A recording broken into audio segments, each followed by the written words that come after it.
산은 모든 것 내려놓고 내 주 대신 주 앞에 나가 내가 사랑했던 모든 것 내려놓고 주님만 사랑해. 주 사랑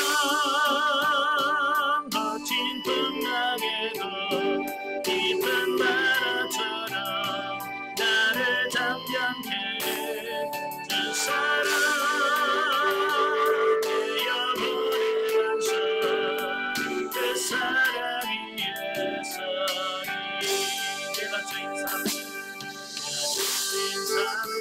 모든 것 내려놓고 내 주 대신 주 앞에 나가 내가 사랑했던 모든 것 내려놓고 주님만 사랑해. 그 사랑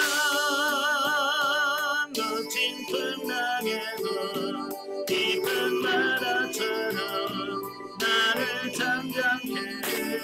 그 사랑 되어버린 반석 그 사랑 위에 서리.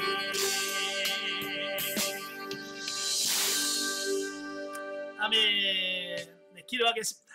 은혜로우신 아버지 감사합니다. 오늘도 귀한 시간 허락해 주셔서 사무엘 하의 말씀을 같이 나누며 영성을 연할 수 있도록 은혜 주셔서 감사합니다. 말씀을 통해서 역사하시는 하나님께서 오늘도 이 말씀을 통해서 역사해 주시고 우리 자신들이 변화되어져가는 놀라운 은혜가 있도록 도와주옵소서. 참여한 모든 심령들 주님께서 저들의 심령을 열어주시고 저희의 눈을 열어주시고 귀를 열어주시사 깨닫고 보고 들을 수 있는 은혜가 있도록 도와주옵소서. 시종을 주님께 맡겨오며 예수님의 이름으로 감사하며 기도합나이다. 아멘.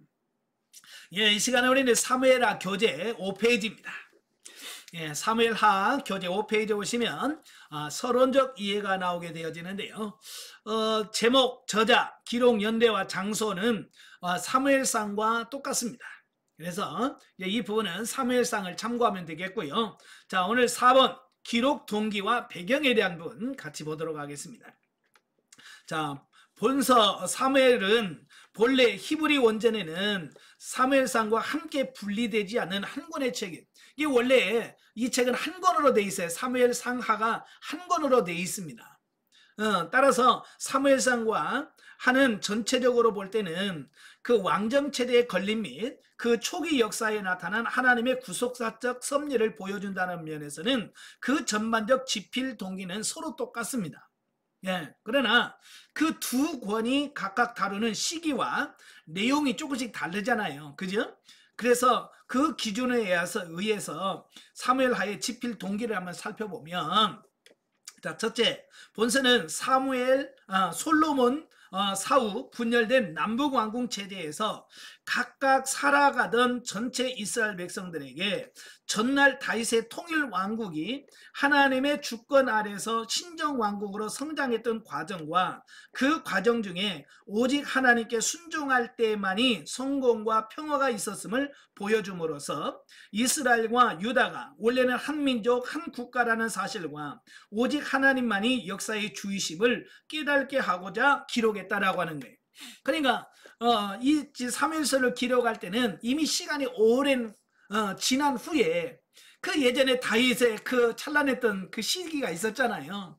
그 시기를 쭉 점검만 보면서 하나님 말씀에 순종하며 살았을 때 이렇게 우리나라가 부강해졌고 이렇게 강한 나라가 있었다라고 하는 부분을 설명해 주고 있는 거예요.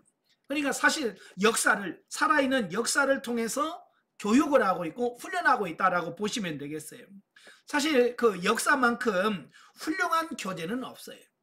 우리가 역사를 공부하는 이유가 뭐예요? 그냥 지나간 이야기를 듣는 게 아니잖아요. 지나온 과거를 통해서 오늘 우리들의 모습을 보고 우리가 어떻게 살아야 될 것인가를 결정하고 우리의 삶이 변화되기를 원해서 역사를 공부하는 거거든요. 그래서 역사를 잃어버리면 그 나라가 올바르게 설 수가 없고요. 우리는 이 성경적 역사를 바르게 알아야 우리가 바른 구속사를 이룰 수 있다라고 하는 거예요. 자, 또한 본서는 다윗 개인과 그 왕국의 성공과 실패를 통해서 오직 인생의 성공의 관건은 여호와 신앙의 사수에 있음도 교육하고자 했다라고 하는 거예요. 자, 이건 매우 귀중한 말씀인데요.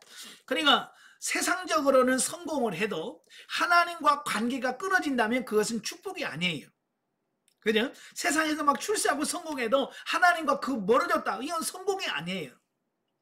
반대로 세상에는 실패하고 세상에는 망해서도 그것으로 인하여 하나님을 만나고 하나님과 관계가 더 돈독해졌다면 그게 뭐냐? 그게 복인 거예요. 아시겠죠? 예. 그래서 우리는 겉에서 잘 되냐 안 되냐 이걸 따져서는 안 되고 내가 지금 하나님과 관계가 더 좋아졌느냐 나빠졌느냐 어떤 이런 부분을 가지고 접근을 해야 된다라고 하는 거예요. 자, 한편 본서의 그 궁극적 독자인 현대 성도들에게 본서는 이와 같은 교훈 외에도 하나의 더욱 원대한 진리를 추가해 증언해 주는데 그것은 이스라엘 역사상 가장 위대했던 다윗 왕국도 인간의 죄성으로 인한 왜곡과 고통에서 헤어날 수 없음을 보여주는 것이다. 그리하여 결국 인간은 이 세상에서는 완전한 평화와 행복을 얻을 수 없고 오직 다윗의 후손으로 오실 영원한 우리의 왕 메시아 예수 그리스도가 세우실 하나님 나라만이 보장해 줄 수 있음을 각성시켜주고 있다라고 하는 겁니다. 그러니까 어쩌면 이스라엘 역사상 가장 찬란하고 가장 위대했다라고 하는 다윗과 솔로몬 시대 바로 이제 그 시대를 기록을 하면서 그럼에도 불구하고 뭐예요? 그게 완전하지 않았다는 거예요. 그래서 다윗의 실수를 기록을 하게 되고 또 솔로몬의 실수, 죄를 기록해 놓는 이유가 완전하지 않다라고 하는 거예요. 그러니까 아무리 훌륭한 다윗이라고 해도 완전하지 않다는 것. 또 다윗이 메시아가 될 수가 없다는 것. 예. 그리고 오직 예수 그리스도만이 완전한 우리의 구원자가 된다고 하는 것과 또한 이 세상에서는 완전한 안식은 없고 장차올 하나님 나라만이 진정한 완전한 안식을 우리에게 줄 수 있다라고 하는 것을 이 성경에서 가르쳐 주고 있다라고 하는 거예요. 자, 5번 사무엘하의 특징을 보면 첫째, 이스라엘 역사의 영웅을 둘 꼽으라고 하면 단연 모세와 다윗일 것이다. 모세는 민족 창시의 영도자요 다윗은 민족의 가장 영광스러운 왕이었다. 본서는 이런 영웅 중에 한 사람이 다윗 개인 사적을 중심으로 기록된 책이라고 하는 겁니다. 그래서 사무엘하를 보면 다윗에 관한 기록, 어쩌면 다윗 개인의 기록이라고 할 수 있을 만큼 다윗에 대하여 아주 자세하게 설명을 해놓고 있어요. 두 번째로 민족의 영웅 다윗을 인간적 관점에서 미화 과장하지 않고 엄정한 구속사적 관점에서 사실성 있게 묘사했다라고 하는 거예요. 그러니까 다윗에 대한 기록인 건 맞지만 다윗을 미화시키지 않았다는 거예요. 예, 신화라든지 이런 걸 보면 그 사람을 미화시키잖아요. 잘못한 것 빼 기록을 안 해요. 좋은 것만, 잘한 것만 기록하죠. 그러나 이 사무엘을 보면 다윗의 실수까지도 다 기록해 놓는 거예요. 자, 이게 특징이고요. 세 번째로 11장의 범죄 전으로 그 분위기가 분명하게 바뀌는 것을 보게 돼요. 자, 우리가 역사를 보면 BC와 AD로 이렇게 구분이 되죠. 예수님이 오심으로 해서 주전과 추후로 이렇게 나누어지는 것처럼 어쩌면 다윗의 일생 속에서 그 바세바의 범죄 사건 이전과 이후의 삶으로 다윗의 삶이 완전히 바뀌어요. 예. 그래서 이 사무엘을 보면 그 범죄 이전과 범죄 이후의 삶으로 나눠지는 이런 부분들을 보게 되죠. 그 다음에 네 번째, 하나님은 택한 자가 범죄할 경우 회개하면 죄인 자체는 곧 용서하시나 그 범죄에 대해서는 누구를 막론하고 철저한 징계를 내리심을 잘 보여준다라고 하는 겁니다. 그러니까 우리가 이제 용서라고 하는 것과 징계받는 것을 이걸 잘 기억을 하셔야 돼요. 많은 분들은 우리가 하나님은 공의 하나님이시잖아요. 그러면 회개하면 다 끝나는 줄 알아요. 여러분, 회개하면 하나님은 용서해 주십니다. 그죠? 그러나 그 죄에 대한 징벌은 받아야 된다라고 하는 사실이에요. 우리는 회개해서 용서하면 징계까지 없어지는 줄 아는데 아니에요.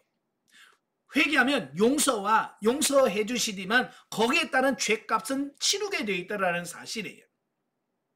그러니까 가끔 보면 우리 교회 안에서 그러잖아요. 아유, 나중에 회개하면 돼. 죄 짓고. 이런 말씀을 하시는 분들이 계시거든요. 예.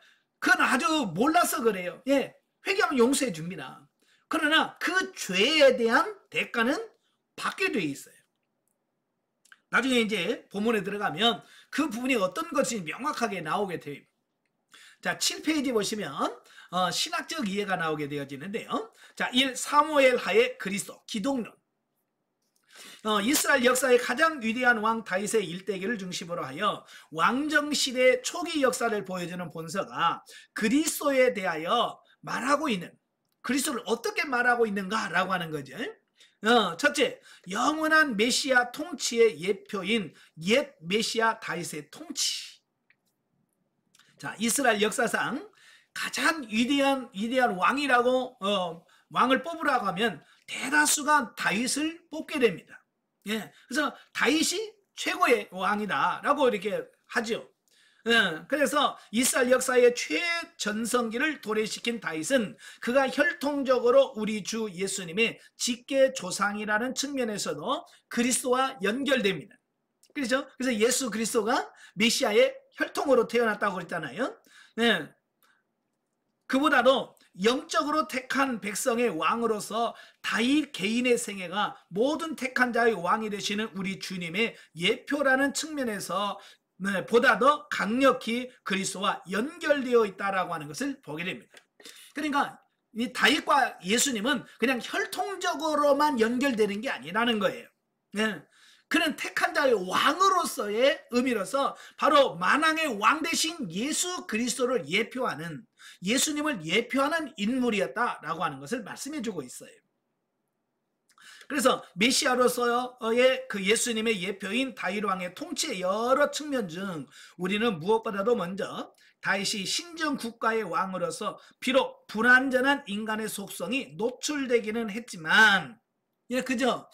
다윗도 사람이에요. 그래서 크게 그가 실수한 부분이 두 가지가 나와요. 첫째는 바세바 사건이고, 두 번째로는 인구조사한 사건.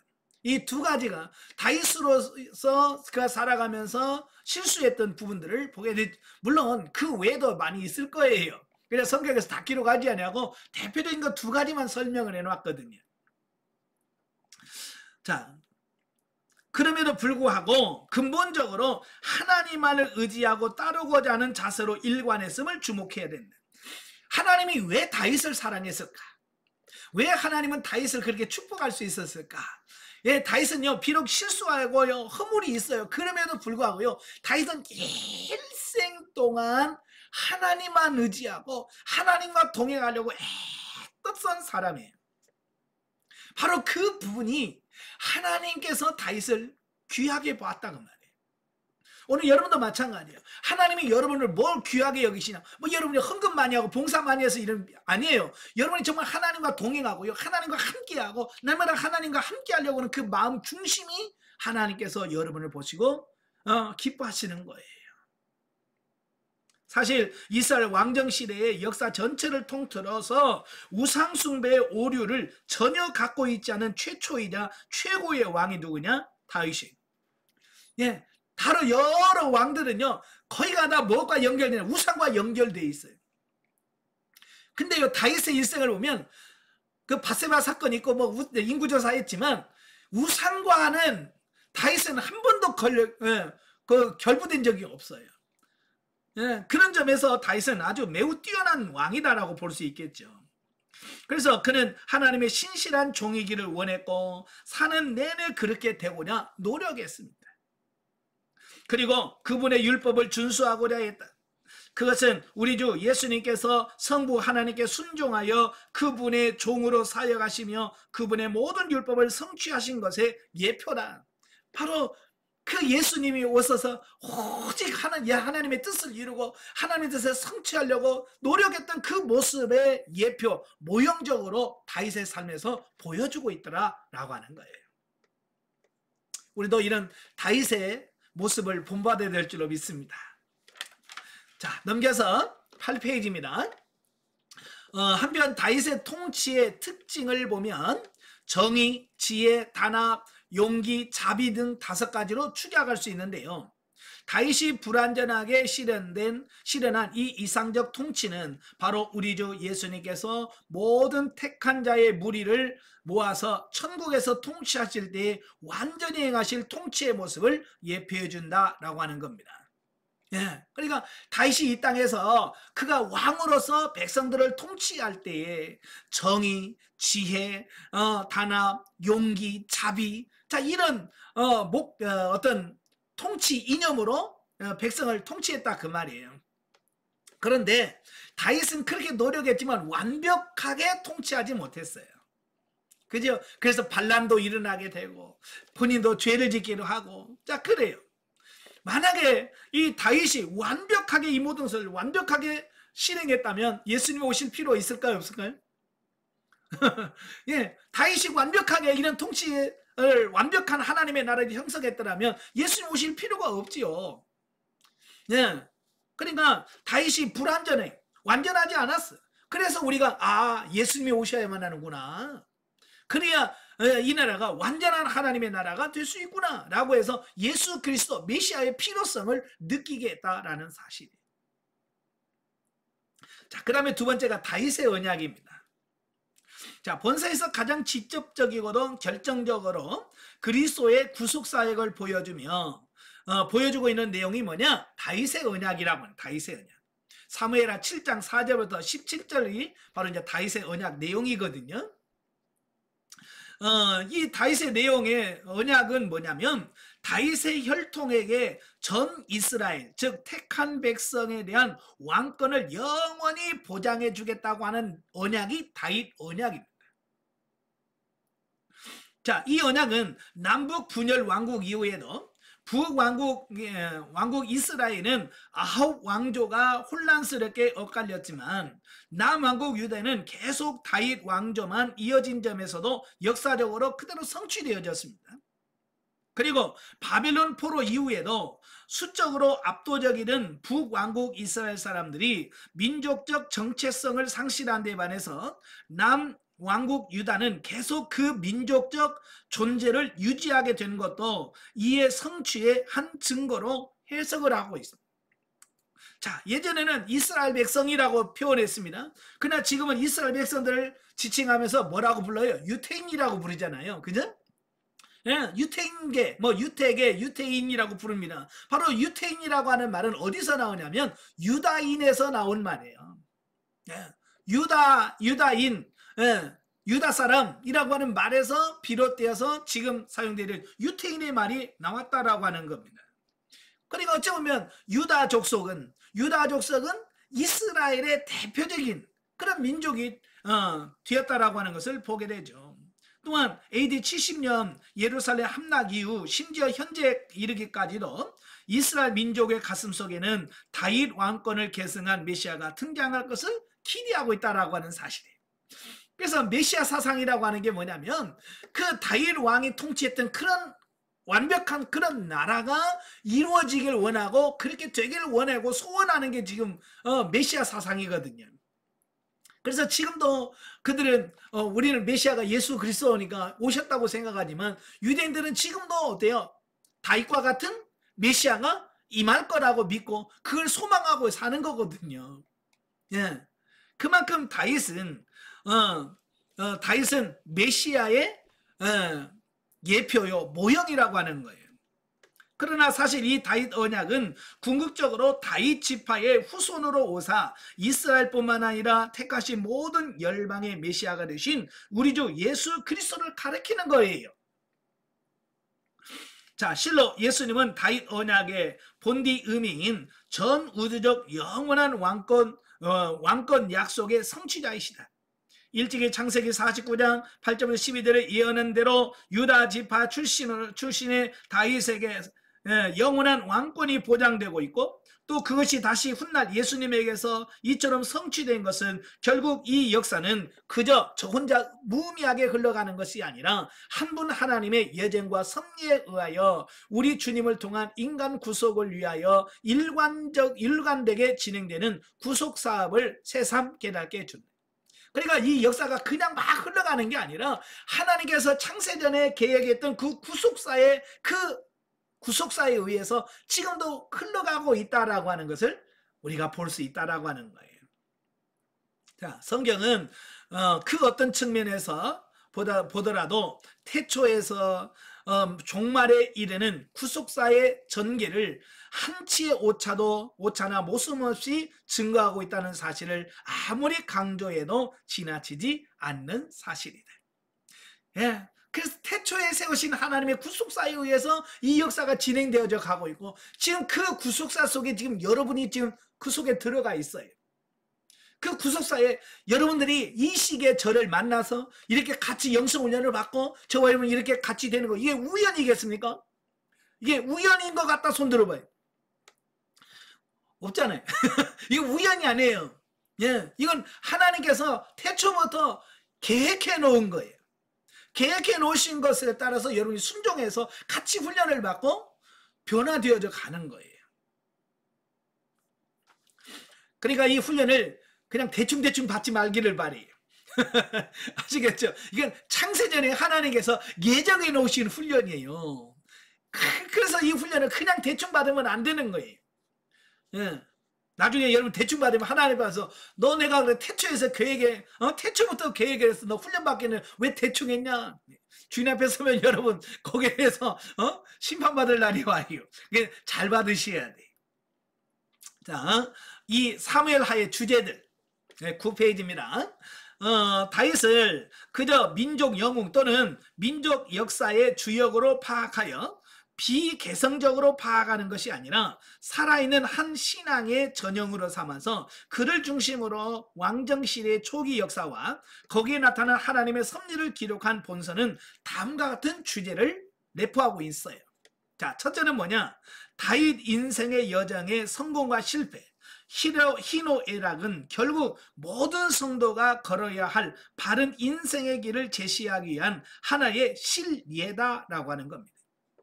그러니까 다윗 한 사람의 개인의 기록이 아니라 그 하나님의 부르심을 받고 변화훈련 성장 성숙되어져 가는 모든 성도들의 삶을 예표적으로 보여줬다라고 하는 사실이에요. 그러니까 우리는 다윗의 삶을 통해서 하나님께서 이런 식으로 훈련하시고 이런 식으로 변화시키고 하나님 이런 식으로 우리를 세워가시려고 하시는구나 라고 하는 사실을 우리에게 보여주는 겁니다. 그래서 우리는 다윗의 일생에서 신앙 순결의 유지만이 인생의 성공의 관건이라는 점, 또 아무리 위대한 자도 방심하면 오히려 가장 끔찍한 범죄를 지을 수 있다는 사실, 이걸 보셔야 되네.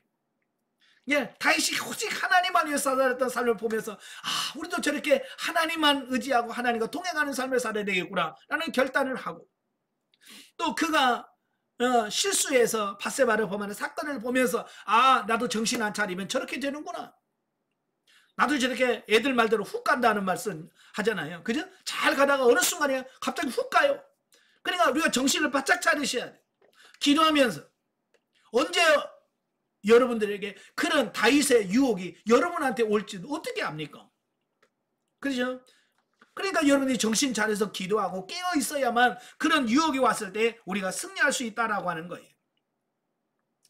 자, 그러나 더욱 중요한 것은 그 후 곧 회개하느냐 아니냐라고 하는 것이라는 등의 진리를 연속적으로 발견해 줍니다. 자, 여기서 중요한 게 뭐냐면 여러분 거의 비슷한 시기에 다윗도 죄를 지었고 사울도 죄를 지었어요. 그죠? 근데 다윗과 사울의 차이는 뭐냐면 다윗은 죄를 짓고 회개했다는 거예요. 근데 사울은 회개하지 않는 거예요. 사무엘 선지자로 하여금 지적을 받아도 핑계만 대고 저들이 하나님께 제사 드리려고 데려 갖고 온 거예요 라고 핑계를 대고 자기의 죄를 회개하지 않았어요. 그래서 결국은 사울은 하나님부터 버림을 받게 돼요. 자, 그러나 나단 선지자의 책망을 듣는 다윗은 뭐라고 그래요? 내가 하나님 앞에 득지했습니다. 이 차이예요. 오늘 여러분도 마찬가지예요. 은혜 받는 사람과 못 받는 사람 차이가 뭐냐? 회개하느냐 회개하지 않느냐, 그 차이예요. 죄 짓고 안 짓고는요, 여러분 죄 안 지은 사람 누가 있어요? 여러분 중에 나 죄 없다, 나 죄 안 졌어, 손 들어봐요. 아무도 없어요. 예. 이 세상에 죄 안 지는 사람 없어요. 저도 죄를 짓습니다. 그러나 차이점이 뭐냐? 그 죄를 발견했을 때 하나님 앞에 엎드려서 회개하는 것. 이게 하나님이 기뻐하시는 거다, 그 말이에요. 자, 두 번째, 다윗의 범죄 이후에 연이어진 암논의 근친상간과 압살롬의 암논 살해와 도피, 그리고 압살롬의 반역과 죽음은 한 죄악이 그것으로 끝나는 것이 아니라 계속해서 다른 범죄를 유발할 가중되어 간다는 사실을 보여줍니다. 아까 잠깐 설명드렸죠. 여러분, 죄를 짓고요, 회개하면 용서는 받아요. 그러나 그 죄의 대가는요, 받아야 된다는 사실이에요. 아까도 말했지만 이게 다윗의 삶을 보면 밧세바 사건 이전과 밧세바 사건 이후의 삶으로 다윗을 완전히 바뀌어요. 그 밧세바 사건 이전에는 다윗은 가는 곳마다 승리하고요, 정말 은혜로운 삶을 살았어. 그러나 밧세바 사건 이후에는 가족 집안에서부터 피바람이 일어나게 되고, 예? 고난의 연속이었다라고 하는 것이.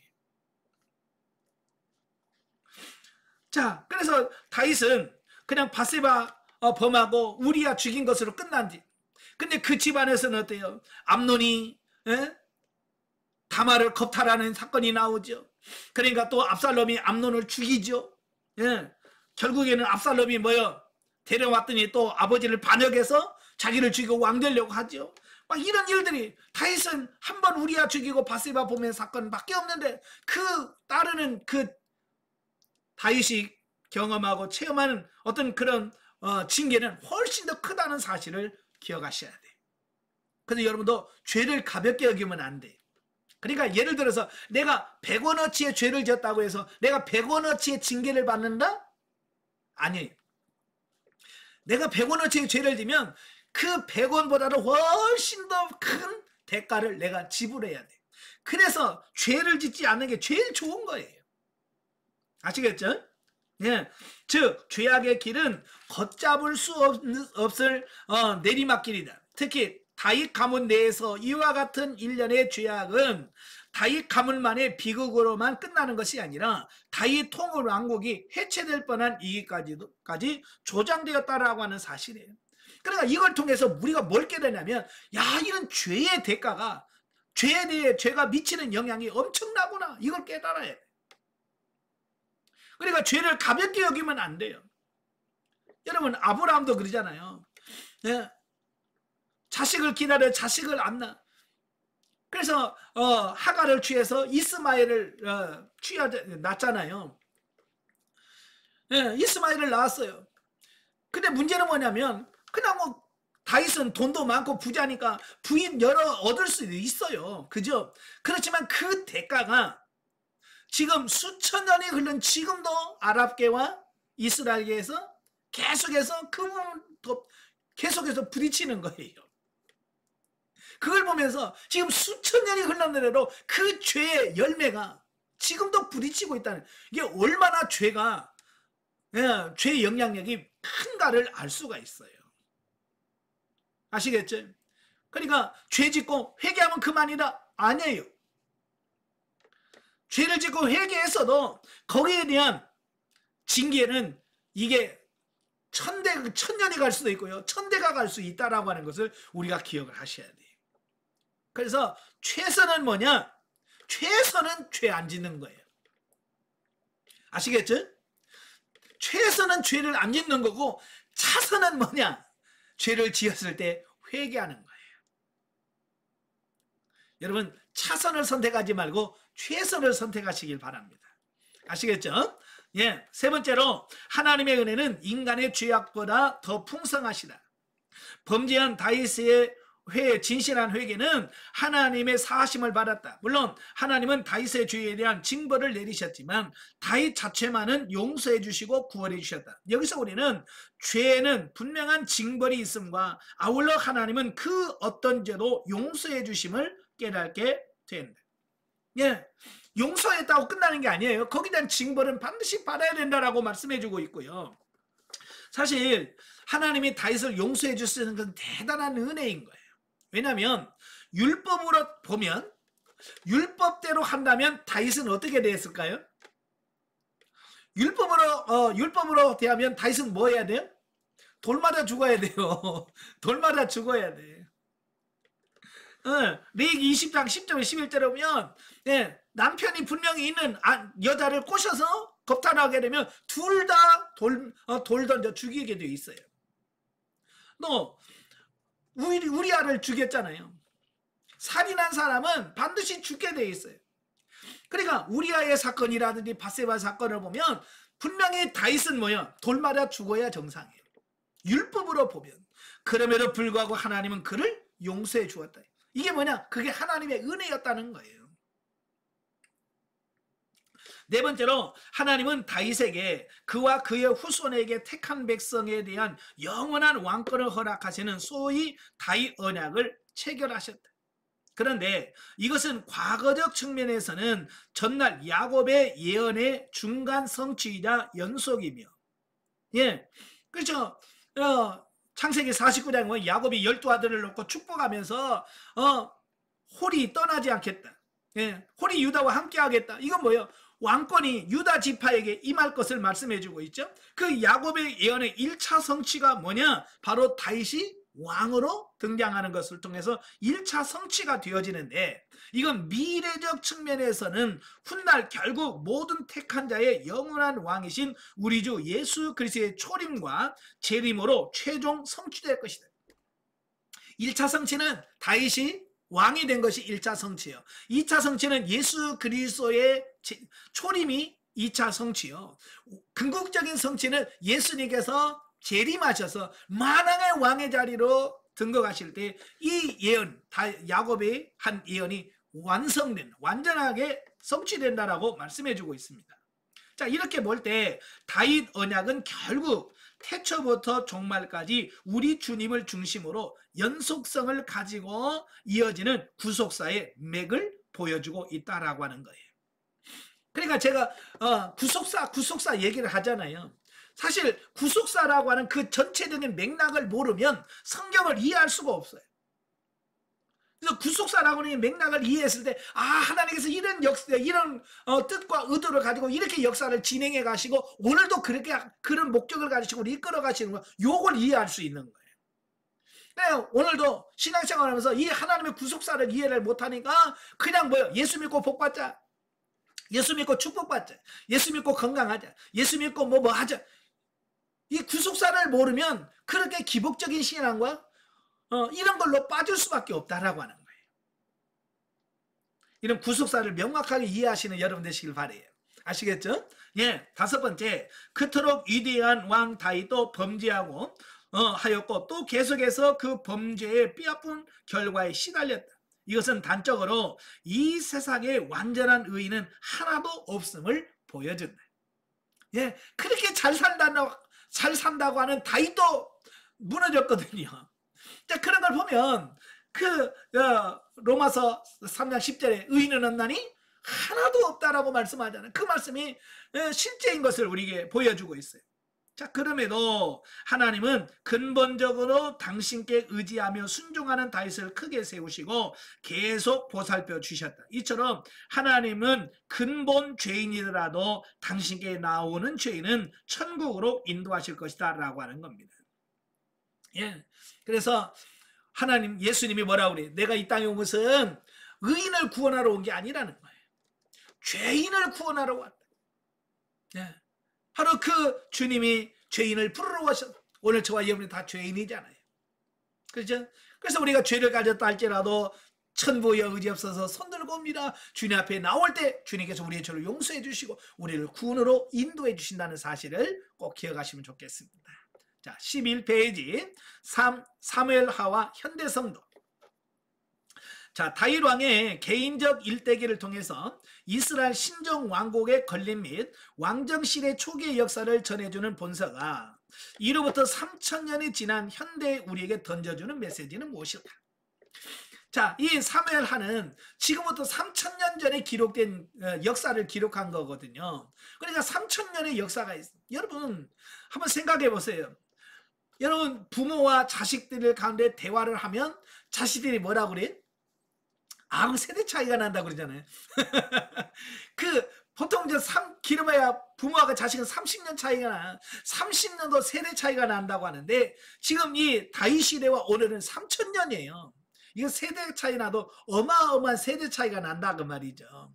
자, 그럼에도 불구하고 이 성경을 오늘날 우리가 어떻게 이해를 해야 되고, 오늘 이 성경을 우리가 현대 사는 우리가 어떻게 받아들여야 될 것인가라고 하는 부분이에요. 이걸 정확하게 이해하지 못하면 많은 사람들이 이 성경을 뭐라고 말하냐면 고전이다, 고전. 옛날 문명, 옛날 문화다 라고 취급하는, 아니에요. 물론 오래된 건 맞아. 그럼에도 불구하고 이 성경은 살아있는 하나님의 말씀이 있어서 3000년의 시간의 공백을 초월해서 오늘 저와 여러분들에게 주어진 말씀이고, 아직 세상에 태어나지 않은 우리의 미래 세대까지도 영향력을 주는 만전 영감을 가진 책이 뭐냐? 성경이라고 하는 사실.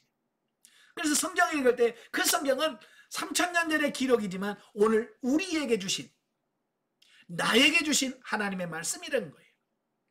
자, 이스라엘은 구약 선민으로서 택한 받은 민족이요, 언약 국가의 백성들이었다. 그러나 그들은 하나님과 맺은 그 언약에 신실하지 못하므로 마땅히 누릴 온전한 축복을 누리지 못하고 내내 압제와 분열의 고통을 감수해야만 했었다. 이것은 이스라엘 역사 거의 전 시대의 일반적인 경향이었다. 이런 이스라엘 역사에서 다윗 치세 시대는 독보적인 위치를 차지한다. 먼저 다윗 개인은 이스라엘 역대 왕 중에서 더욱 열심히 그리고 순결하게 여호와의 신앙을 사수했다. 그 결과 주어진 축복으로서 그 시대에는 주변 이방 족속을 완전히 제압하는 것은 물론 역사상 최초이자 유일하게 그 옛날 아브라함과 모세를 통해 주어진 약속의 땅 전체를 점령하여 민족의 영광과 번영을 구가했다. 한마디로 다윗 시대는 이스라엘 민족에 있어서는 정복과 승리 그리고 평화와 번영의 최전성기로 기록되는 시기였다라고 하는 사실. 자, 이스라엘 역사는 꽤 길어요. 출애굽에서부터 이스라엘 역사가 진행이 되어지는데, 그 이스라엘 역사 속에서 가장 찬란했던, 가장 뛰어났던 시기를 딱 고르면 다윗 왕 시대예요. 영적으로도 하나님과의 관계도 좋았고, 육적으로도 아브라함에게 약속했잖아요. 북쪽으로는 유브라데까지, 남쪽으로 애굽아수까지, 동쪽으로는 요단까지, 서쪽으로는 지중해까지, 하나님께서 딱 지정해 준 지역 있잖아요. 하나님이 약속하신 땅을 완벽하게 차지하고 다 이스라엘 땅으로 만든 사람이 누구냐? 다윗 왕이에요. 어쩌면 이스라엘의 최고의 전성기가 다윗이에요. 그래서 이스라엘 백성들 계속 그 시대를 꿈꾸면서 살아가는 거거든요. 왜? 최고였기 때문에. 아마 여러분도 그럴 거예요. 인생을 살아오면서 최고의 정점을 찍은 때가 있었을 거예요. 그죠?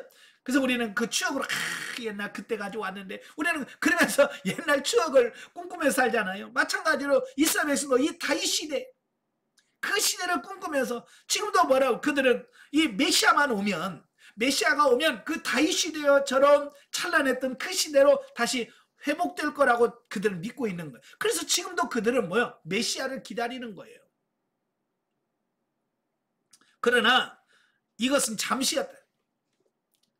다윗은 상대적으로 이스라엘 역대 왕 누구보다도 순결하였지만 그도 결코 절대적으로 완전하지는 못했다. 아까 설명드렸죠? 완전하지 못했어. 따라서 정복과 번역의 최절정기에서 자행된 그의 엄청난 범죄로 그와 그의 왕국은 큰 혼란에 휩싸이게 되었다. 또한 그의 사후의 일이기는 하지만 그가 그토록 심혈을 기울여 이룩한 통일왕국은 그의 사후 일대를 넘기지 못하고 남북으로 분열되고 내내 쇠퇴의 길을 걷다가 마침내 이방인의 손에 함락되고 말았다. 다윗이 그렇게 세웠던, 그 힘들게 세웠던 그 이스라엘이었대요. 솔로몬이 죽자마자 남북으로 쫙 나눠졌어. 서로 나뉘어서 서로 분쟁하고 싸우고, 결국은 722년에 북이스라엘은 아수르에서 멸망해버리고, 남쪽 유다는 586년에 또 무너져서 없어져 버리고, 자, 이런 비극을 가져왔다 그 말이에요. 자, 그러면 다시 본래의 질문으로 돌아가서 이런 본서의 기록이 현대 우리 성도에게 던지는 메시지는 무엇이냐? 자, 신약의 우리는 구약 이스라엘의 대표 예표하던 바 택한 자의 궁극적 실체이다. 이런 우리에게 다윗을 중심으로 한 과거 이스라엘의 역사는 한마디로 우리 택한 자를 위해서는 결점을 가진 인간이 아닌 완전한 왕이 필요하다는 사실을 우리에게 교훈해주고 있고, 또 영구히 흔들리지 않는 평화의 왕국이 요구된다는 것을 보여주고 있습니다. 즉 인간이 세운 지상의 여러 나라 중 하나가 아니라 그리스도 예수님께서 천국에 세워줄 새 왕국만이 모든 택한 자들이 거할 새 나라로서 요청되며, 또 그 나라는 지금 이 순간에도 하나님의 구속사의 성취로서 도래하고 있으며, 또 그것이 필히 성취될 것임을 본서는 증언하고 있다라고 하는 사실이에요. 그러니까 이 역사를 쭉 기록하는 것은 그 예수 그리스도를 통해서 이루어진 그 영원한 새하늘과 새 땅, 이 나라를 바라보게 만드는 거예요. 아시겠죠? 그래서 저와 여러분이 이 땅에 살지만 이 땅을 꿈꾸지 말고 그 예수 그리스도를 통해서 이루어질 새하늘과 새 땅, 그 영원한 나라를 소망하면서 살아야 된다. 왜? 이 세상은 아무리 찬란해도 다 무너진다 그 말이에요. 예전에 찬란했던 그 문화들이 시간이 지나면 어떻습니까? 다 무너지잖아요. 예, 아수르의 왕국 다 무너졌잖아요. 최고로 찬란했던 바벨론 왕국도 무너졌어요. 예, 로마도 무너졌고요. 다 무너졌어요. 세상 나라는 영원하지 않습니다. 이것은 뭐냐? 우리에게 세상 나라에다가 소망 두지 말고 하나님의 나라에 소망 두어야 된다는 사실을 우리에게 보여주고 있습니다. 자, 13페이지 구속사적 예를 보죠. 자, 사무엘상은 신정 국가인 이스라엘의 왕정 제도가 도입된 과정을 상세하게 기록을 하고 있고요. 예, 그리고 이스라엘 왕정 제도는 궁극적으로 하나님의 통치를 완벽하게 구현하기 위한 제도였음을 증명합니다. 또한 사울 왕국의 실패를 이러한 하나님의 섭리를 바르게 이해하지 못한 것에서 그 원인을 찾고 있죠. 그래서 최초의 사울 왕국이 반신 국가의 국적인 세력으로 변질되었다고 하는 것은 새롭고 진정한 왕의 출현을 예고하고 있습니다. 그러니까 하나님은 하나님 중심의 그 지도를 통해서 하나님 중심의 나라를 세우기 원했지만 사울은 중도에서 반신, 이게 하나님에 대해서 등을 지고 하나님의 뜻을 순종하지 않는 이런 반신으로 변질됐단 말이에요. 그래서 하나님은 내 마음에 드는 또 다른 왕을 세울 것이다 라고 약속을 하셨고, 바로 그 인물이 누구냐? 다윗이라는 말이에요. 여기서 다윗은 이스라엘의 왕정 제도의 본질을 이스라엘 국가에 정착시킨 인물로 묘사되어지고 있습니다. 자, 그래서 이 사무엘하는 사울의 죽음으로부터 이 사무엘하 기록이 시작이 되죠. 자, 이것은 사무엘이 예고한 것처럼 여호와께서 사울을 대신하여 여호와의 마음에 맞는 왕을 세우겠다는 시점이 다가왔음을 의미합니다. 그리고 다윗이 이스라엘로 귀환하면서 유다 지파에 하여 헤브론에서 왕으로 기름 부음을 받게 됨으로써 다윗 왕의 공식적인 역사가 시작되어집니다. 자, 그 후에 다윗은 사울 추종자들과 사울 왕국의 남은 세력들을 제압하기까지 적지 않은 반발을 받아야 됐습니다. 그러니까 유다의 왕이 됐다고 해서 바로 전 이스라엘의 왕이 된 게 아니에요. 7년 반 동안이나 그 남아있는 사울을 추종하는 추종 세력들과 7년 반 동안 갈등을 겪어요. 그래서 7년 반 겪다가 결국은 사울을 추종하는 사람들이 항복을 하고 다윗을 이스라엘 왕으로 추대를 합니다. 그래서 전 이스라엘의 왕으로 되죠. 자, 그렇지만 여호와께서 세우신 다윗은 마침내 모든 역경을 이겨내고 통일된 이스라엘의 왕으로 세움을 받게 되죠. 이스라엘 통일 왕국이 공식적으로 출범하게 된 것이다. 그런데 사무엘서 기자는 여기서 갑자기 연대기력 기록 순서에서 벗어나 다윗 왕국의 정체성 확립에 관한 기사로 전환을 하고 있습니다. 이후 사무엘서 기자는 다윗 왕국의 정체성 5장부터 7장을 다루고 있고, 또 다윗 왕의 확장을 8장부터 10장까지 이 주제로 한 내용을 기술하고 있습니다. 그리고 다윗 왕의 유일한 범죄 기사인 밧세바 사건부터 시작해서 다윗 왕국의 내란을 11장부터 20장까지 쭉 길게 자세하게 다루고 있습니다. 자, 여기서 다윗 왕국은 하나님의 심판과 정화의 과정을 거친 후 마침내 제사장 나라로서 굳건하게 서가는 나라로 소개되며 대단원의 막을 내리고 있습니다. 자, 이것은 사무엘서의 기자의 관심이 어디에 있는지를 우리에게 잘 보여주고 있어요. 자, 사무엘 기자는 이스라엘의 왕정 제도가 도입된 근본적인 목적이 이스라엘의 제사장 나라로서의 사명에 있음을 강조하고 있다라고 하는 사실이에요.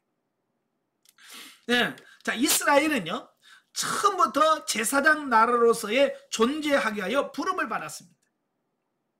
그래서 이스라엘 백성들을 출애굽시켜서 어디에 이르는 시내 산으로 데려가죠. 그래서 하나님은 시내 산에서 이스라엘 백성들과 언약을 맺어. 이 언약이 시내 산 언약인데요. 이 시내 산 언약의 핵심이 뭐냐면 나는 너희의 하나님이 되고 너희는 내 백성이 되는 거예요. 그리고 내가 너희를 제사장 나라로 세웠다. 그 시내 산 언약의 핵심이 그거예요. 그리고 이 존재의 목적을 수행하기 위하여 가나안 땅에 정착하였고 지난 400년 동안 사사제도를 통해서 여호와의 통치를 받아왔다는 거예요. 또한 다윗 왕국의 속성은 다윗의 노래 가운데서 잘 나타나 있습니다. 자, 이 노래에는 여호와께서 다윗 왕국을 세우신 과정을 아주 소상하게 담고 있습니다. 또 사울과 온 세상의 적대 세력을 물리치신 하나님을 찬양하고 있습니다.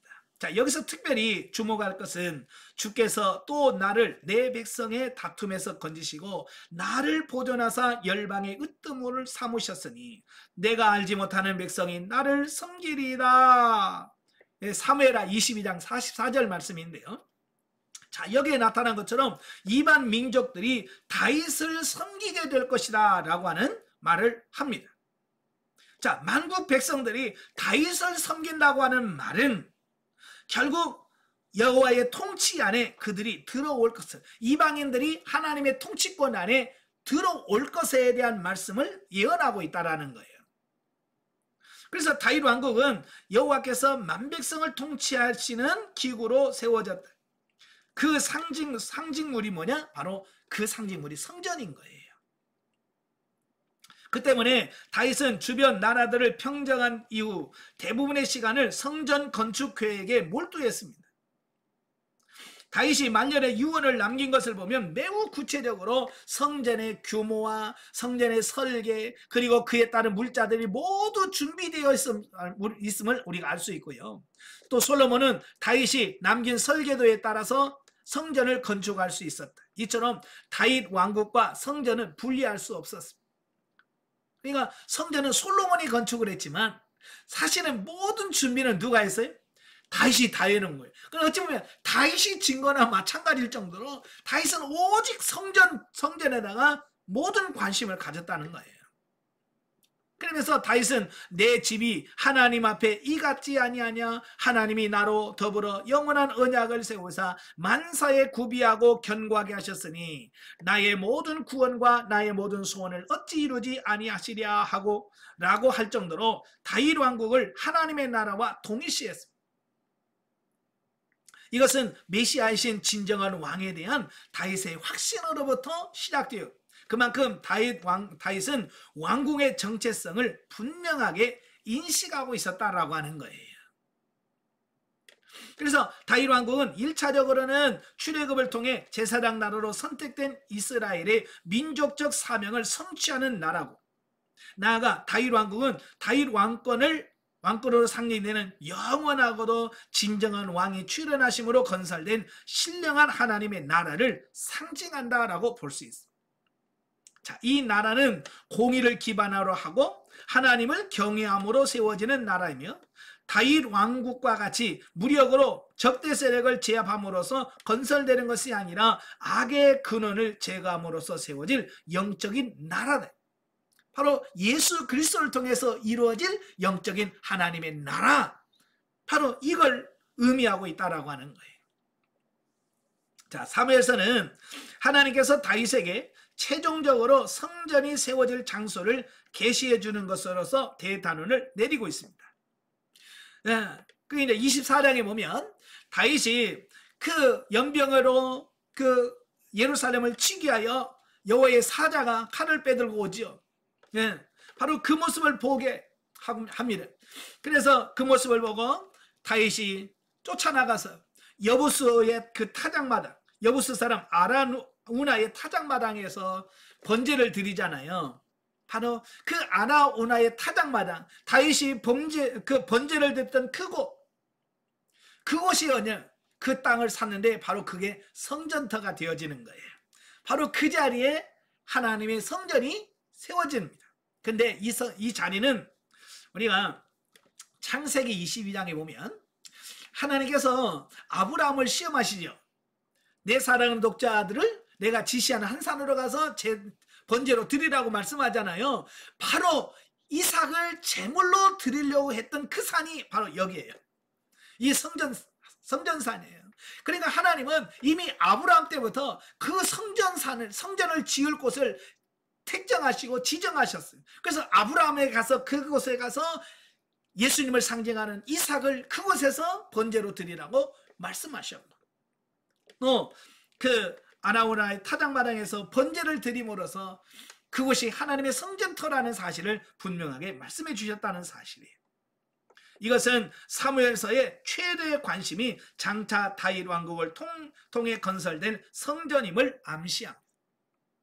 이 성전은 이스라엘 백성들뿐만 아니라 이방인을 구원하기 위한 빛으로 빛나게 될 것이다. 그리고 다윗 왕국은 제사장 나라로서의 영원히 구속사 중심에 서게 될 것을 여기서 말씀해주고 있습니다. 자, 넘겨서 영적이에 보죠. 자, 영적이에 16페이지입니다.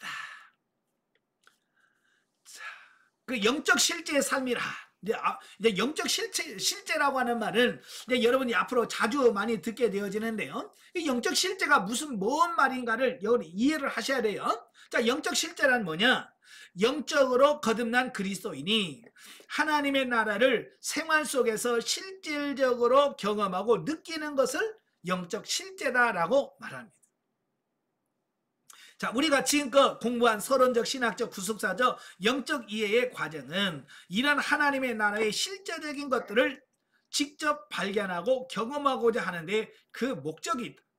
자, 가령 다윗이 성령의 기름 부음을 통하여 하나님의 언약을 받는 것이라든지, 또 13년 동안 환경과 사건에 휘말리면서 훈련을 받았던 부분, 또 유다 지파의 왕이 되고 전 이스라엘의 왕이 되어 온 나라를 다스리게 된 부분, 또 나태하여 실수한 부분, 하나님의 징계를 받을 수밖에 없었던 부분 등 그 모든 역사적 사실들이 오늘날 우리들의 삶 가운데서 구체적으로 경험되어 되살아나야 한다라고 하는 것을 보게 되어집니다.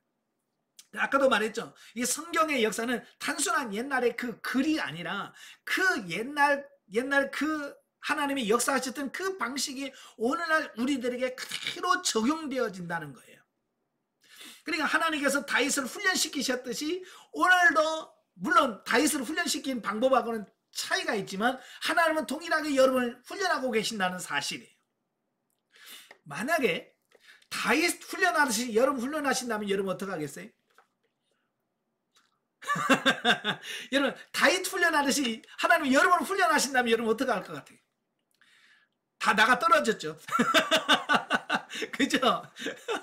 그래서 하나님은 다윗처럼 하지는 못해. 왜? 다 나가 떨어지니까. 그래서 하나님은 여러분이 감당할 수 있을 만큼의 훈련만 시키시는 거예요. 그죠? 예. 근데는 우리는 하나님은 줄여서 그 훈련시키는데 우리는 그 훈련이 또 세다고, 또 그 훈련이 또 힘들다고 우리는 또 징징거리고 있단 말이에요. 그러지 말고 우리가 훈련을 잘 통과할 수 있기는 여러분 되시길 바래요.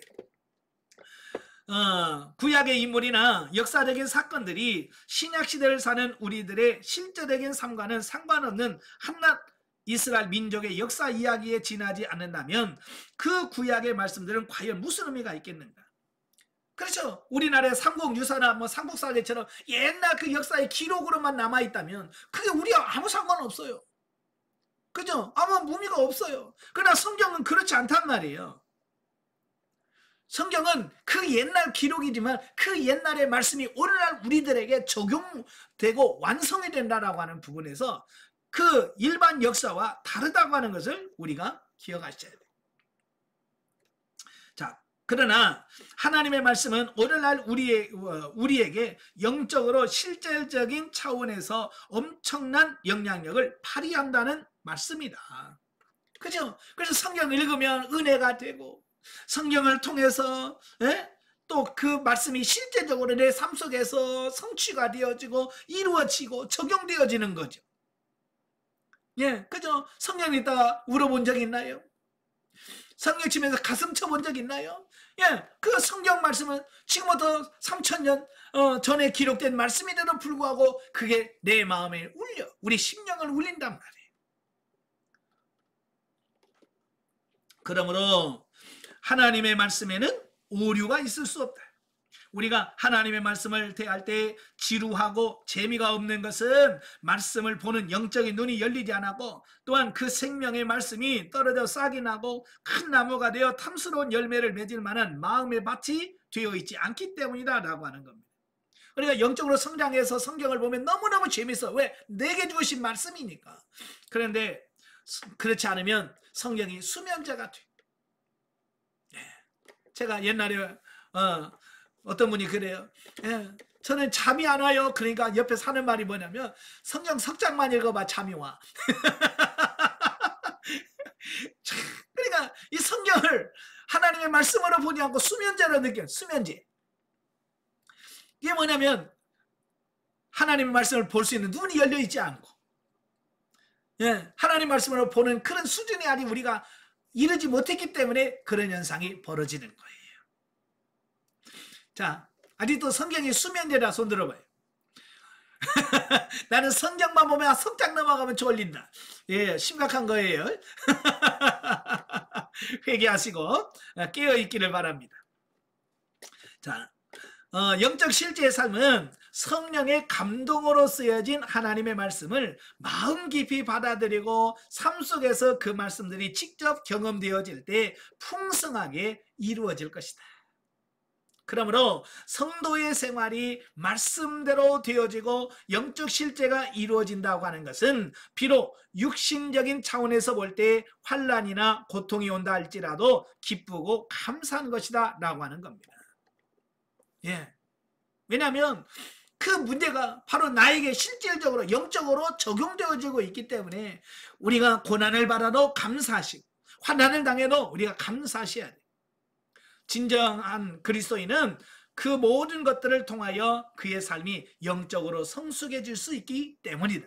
예, 그 고난과 훈련을 통해서 저와 여러분이 영적으로 성장해가고 성숙해가고 있기 때문에 저와 여러분이 감사해야 되는 거죠. 자, 우리는 다윗이 온 이스라엘을 다스렸던 것처럼 성령의 능력을 덧입어서 우리의 온 몸을 진리로 다스리는 영적 실제를 반드시 맛보고 누려야 합니다. 자, 그래서 세상 나라에서 육신적인 가치관으로 생각하고 계획한 대로 살아가지만 현세천국은 영적으로 거듭난 백성들이 영적인 가치관을 가지고 진리의 말씀을 따라 힘쓰고 애써 지도와 인도를 받아서 그 뜻대로 살아드는 생활이 실제적으로 나타나는 곳이라고 할 수 있다. 예. 왜냐하면 이러한 실질적인 부분들이 많으면 많을수록 하나님을 더욱더 신뢰하게 되고 하나님의 뜻에 순종하는 삶이 많아지기 때문이다 라고 하는 거예요. 네, 그래서 여러분 영적 실제가 풍성해지셔야 돼요. 영적 실제가 풍성해질 때 그 하나님의 나라, 이 현세천국에서 하나님의 통치, 하나님의 다스리심이 풍성해지기 때문에 그렇습니다. 첫째, 자아의 죽음. 사무엘하 1장 1절부터 16절까지 내용인데요. 자, 여기서 보면 사울 왕의 죽음에 대한 내용이 나와요. 자, 그러면 자, 골로새서 3장 5절부터 10절까지 보면 그러므로 땅에 있는 지체를 죽이라. 곧 음란과 부정과 사욕과 악한 정욕과 탐심이니 탐심은 우상숭배니라. 이것들로 말미암아 하나님의 진노가 임하느니라. 너희도 전에 그 가운데 살 때에는 그 가운데서 행하였으나 이제는 너희가 이 모든 것을 버리라. 곧 분함과 노여움과 악의와 비방과 너희 입에 부끄러운 말이라. 너희가 서로 거짓말을 하지 말라. 옛사람과 그 행위를 벗어버리고 새 사람을 입었으니 이는 자기를 창조하신 이의 형상을 따라 지식에까지 새롭게 하심을 입은 자니라. 자, 하나님께서는 택한 백성들로 하여금 세상과 세상에 있는 것들을 쫓아 살지 않도록 육신적으로 타고난 육적 자아, 곧 옛사람을 처리하기를 원하신다라는 사실이에요. 자, 왜냐? 이 옛자, 그 옛사람이 처리가 되지 않으면 계속해서 우리는 그 옛사람, 옛자에 의해서 살아갈 수밖에 없기 때문에 그렇습니다.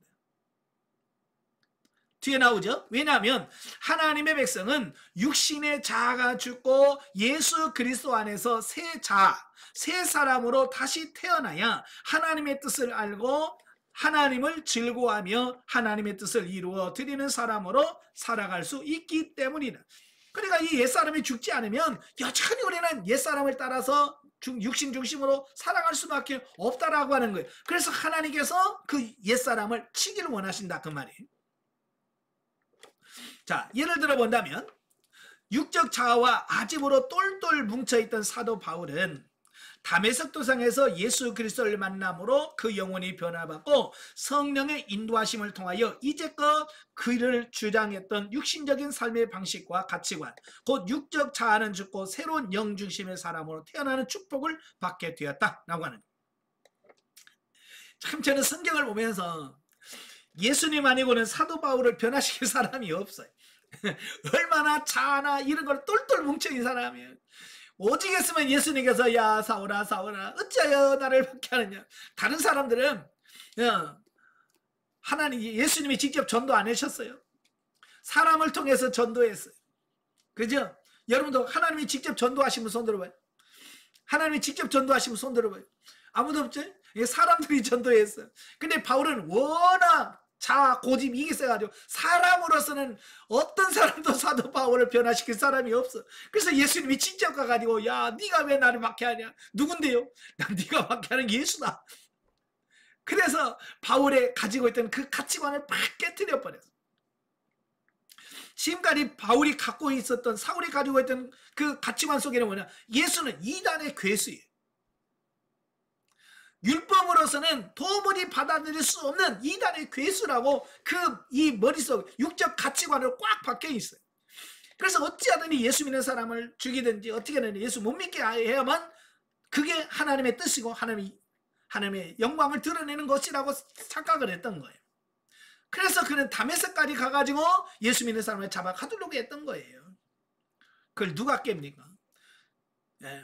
예수님 외에는 깰 사람이 없어요. 그래서 예수님이 직접 그를 만나서 그를 깨트려줘. 그 다음에는 어떻게 돼요? 그 가치관이 깨지니까 어때요? 그렇게 밖에 있던 교회를 전하는 사람이 돼요. 복음을 전하는 사람이 돼요. 이렇게 가치관이 변화가 돼야 돼요. 근데 그 가치관이 바뀌려면 뭐 해야 돼요? 옛자, 우리가 갖고 있는 옛자가 깨져야 돼요. 자, 오늘날 우리들의 모습을 사도 바울의 모습처럼 죽기까지 복종한 예수님의 모습처럼 바꾸기 위하여 하나님께서는 우리에게 합당한 환경과 사건을 조성하신다. 예, 바로 우리의 육적 자아를 치시기 위해서 하나님께서는 여러 가지 환경을 허락하시고 때로는 파트너를 붙여주시고 우리가 깨질 만한 환경을 허락하신단 말이에요. 그래서 여기서 부딪히고 저기서 부딪히고 그래서 깨길 원하신다 그 말이에요. 근데 우리가 워낙 단단해가지고요. 하나님께서 그렇게 많은 파트너를 붙여줘도 우리가 파트너를 다 이겨먹어. 환경을 줘도 환경을 다 여러분 그냥 고집으로 그냥 다 통과해버려. 깨져야 되는데 깨지진 않고 그냥 워낙 고집이 세가지고 다 이겨먹어. 그래서 안 변하는 거예요. 하나님이 두 손 두 발 다 들어. 야 징하다 징해 진짜. 여러분도 다 보세요. 내가 정말 징하긴 징하다. 네? 이래 여러분 빨리 깨지시길 바래요. 아시겠죠? 자가 빨리 처리가 되어야 해요. 사울왕이 치욕을 당하고 죽임을 당한 것과 같은 고통과 눈물이 우리의 삶 가운데 와 있다면 감사하길 바란다. 나중에 사울이 죽을 때 얼마나 비참합니까? 예? 신재판 여인에게 찾아가서 어떻게 해야 되냐라고 그렇게 할 만큼 완전 비참하게 되잖아요. 우리가 그 죽음의 과정을 통과할 때 하나님의 거룩한 그릇으로 다시 태어나기 때문이다. 그래서 사울은 우리의 육적 자아를 비유하고 있어요.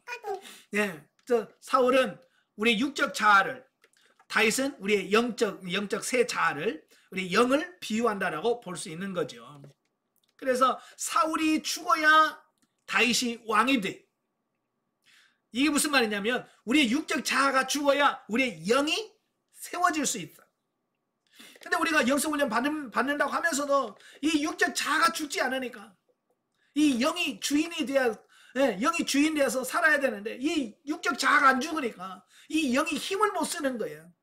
예, 여러분이 다 거듭나고 중생했고요. 예, 영이 다 성장하고 있잖아요. 그럼에도 불구하고 왜 영적 삶을 못 사냐? 바로 이 육적 자가 죽어야 되는데 얘가 안 죽는 거예요. 빨리 죽으시길 바리. 자, 깨어짐 책 읽어보셨어요? 자, 읽으신 분 손 들어봐요. 깨어짐. 이론이 안 깨지죠. 빨리빨리 읽으셔야지. 빨리빨리 읽으시면서 주여 나도 깨어지게 없어서라고, 여러분 가슴을 치면서 깨어지게 해달라고 여러분 통곡하셔야 돼. 그래야 정말 깨지는 역사가 나타납니다. 그래야 여러분이 영 중심의 삶이 되어지는 거예요. 자, 그 다음에 두 번째 영적 상실감 1장 17절부터 27절인데요. 자, 이 말씀은 이제 사울과 요나단이 죽었다는 소식을 듣고 다윗이 거기서 애가를 부르는 장면의 말씀입니다. 자, 한편 육신적인 자아의 생명이 끊어지고 난 후 성도들은 일반적으로 영적인 허탈감과 공허감을 느끼게 되는데 이것은 과거 육신의 욕망을 성취하게 하여 달려가게 만들던 근원이라 할 수 있는 그 자아가 빠져나가고 난 후 얼마 동안 그 공백이 메워지지 않는 데서 오는 영적 현상이라고 할 수 있겠다라고 하는 거예요. 이게 여러분도 실질적으로 여리고가 무너지고 난 이후에 허탈한 감정을 느낄 때가 많아요. 멍해진단 말이에요. 멍해져. 저도 사실 여리고가 무너진 다음에 멍해지더라고요. 그래서 뭘 기도해야 되지? 뭘 해야 되지? 뭘 해야 될지는 모르겠는 거예요. 왜? 그전에는 막 교회 부흥시켜주세요. 막 이게 막 기도 제목이었고 어떤 그 세상에서 출세하고 성공하는 어떤 이런 게 내 삶의 목적이었는데 그게 다 무너져 버리고 나니까 내가 뭘 위해서 살아야지? 뭘 위해서 기도해야 되나? 네. 뭘 위해서 기도할지도 모르는 그런 공백 기간이 오더라고요. 심한 분들은 상담할 때 그래요. 목사님 저 치매 걸린 것 같아요. 아니 왜요? 그랬더니 아무 생각이 없어요. 그냥 멍하고요. 네? 바보가 된 것 같아요. 자, 이런단 말이에요. 왜? 이 자아가 처리가 되어지면서 이 영이 빨리 성장해서 그 대체를 해야 되는데 아직 영이 이걸 그 자리를 차지할 만큼 성장이 안 돼 있는데 이 자아가 처리가 되면서 그 잠시 동안에 그 공백기가 생기거든요.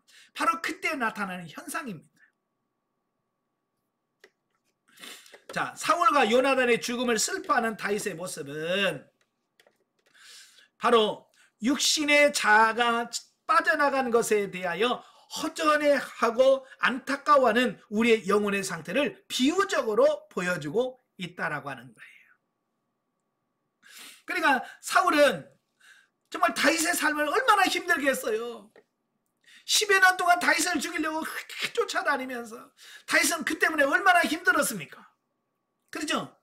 그럼에도 불구하고 막상 죽었다고 하니까 허전한 거예요. 그죠? 막상 죽었다고 하는 거 너무 그게 또 허전하고요. 네? 슬퍼하는 거예요. 바로 우리가 육적 자아가 죽어졌을 때 영이 느껴지는 허탈감, 허전해하는 안타까움에 대한 비유다. 물론 이럴 때 지나치게 걱정하거나 불안해할 필요는 없다. 잠시 영적으로 비어있는 공간은 하나님의 생명의 말씀으로 채워질 것이기 때문이다. 성령을 통하여 처리된 우리의 자아는 또한 성령을 통해서 세워져 갈 것이다. 그러므로 과정적인 차원에서 보면 성도들이 일시적으로 경험하는 영적 상실감은 매우 좋은 것이다. 예, 그런 허전하고 그런 부분들은 일시적으로 여러분 한 번씩 경험해 가셔야, 아, 그렇구나. 아, 내가 그때 죽었구나. 내가 죽었구나. 이걸 본인이 느낄 수 있는, 그러니까 그런 부분들을 느끼지 못했다고 한다면, 아유, 내가 그때 자아가 확실히 죽지 않았었구나. 자, 이걸 깨달으셔야 돼. 아시겠죠? 예.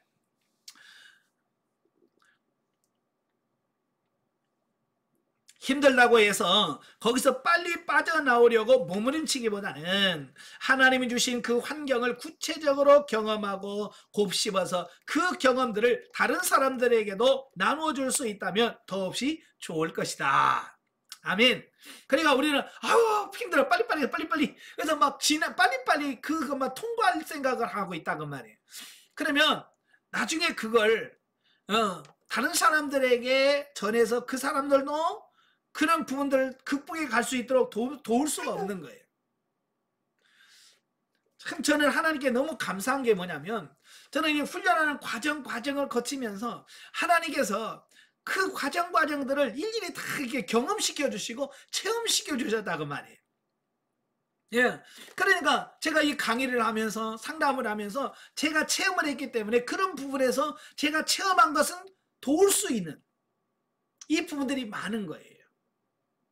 여러분도 다 하나씩 경험하고 체험해 가길 바래요. 그래야 다른 사람들이 제가 이런 일이 있으면, 아, 그건 이렇고 나도 경험했는데 이렇더라. 그래서 자기 경험을 토대로 해서 그 영혼을 세울 수 있거든요. 그래서 많이 경험하는 게 중요한 거예요.